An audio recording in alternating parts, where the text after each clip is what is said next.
my name is Sonia Gobeil. I'm the co-founder of the Ataxia of Charlevoix-Saguenay Foundation. It's a charitable foundation, a foundation based in Montreal, Canada.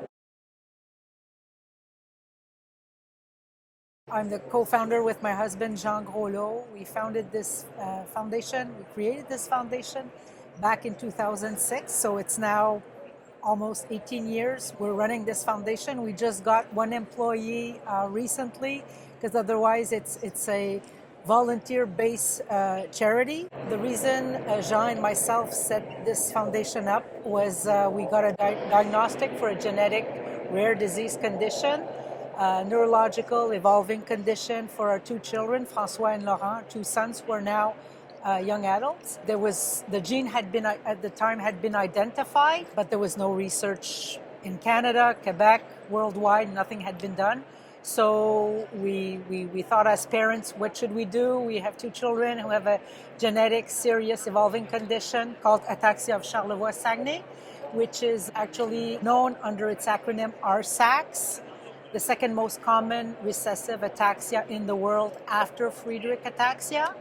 So what we decided to do is to set up a foundation. That was easy for us because we're both lawyers. We got people to join us on the board of directors, and we have been since 2006 funding research project for a treatment, either to stop the evolution of the disease, to alleviate the symptoms, anything that would better the lives of the people affected with this condition. I'm not a scientific person, so I'll say this in my own words. It resembles a Friedreich ataxia, so it's an evolving condition, affects the motor neurons of the person. The person eventually is wheelchaired. It affects the speech, coordination of the arms, so it's not fun. It's something that we wish with a treatment to at least to slow down the progression. There's physiotherapy available and exercises, some training for the voice, but there's not much out there for the patients actually. With the efforts of the ARSACS community, because what I didn't mention yet is that we also in 2018 set up a patient registry, so it's an international patient registry.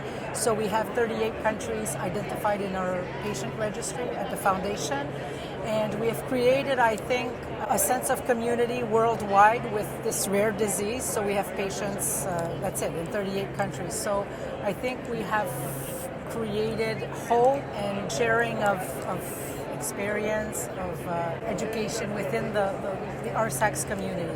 So we fund research project, that's our mission. So we don't provide any service to people affected with the condition, material or technological, or we just really fund basic science.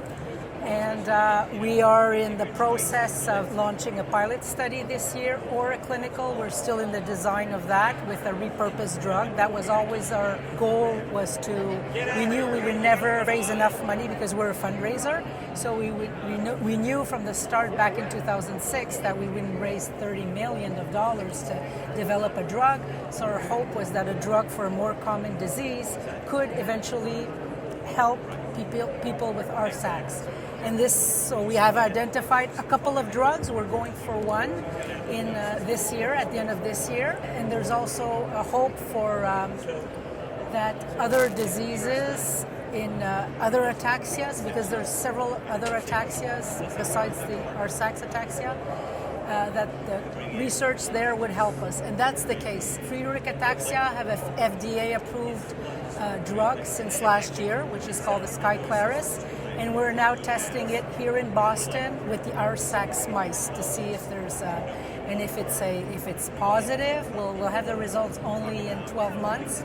If it's positive, well, we'll be thinking of maybe trying it in human with a clinical trial. We fund project and we try to expand our community. We realize with these years that you just don't interest a researcher because of money. So it has to be in their field of research. It has to be in their interest, but we're always open We're really flexible in terms of application. We have a thorough review for projects to be funded, but we're always open year-round for if people knock on our door to fund a project or something that could eventually develop into a treatment. So we have a call for proposal ending in May, so we're supposed to get projects, but we're always open to discussion and to fund projects and to evaluate them if the case may be.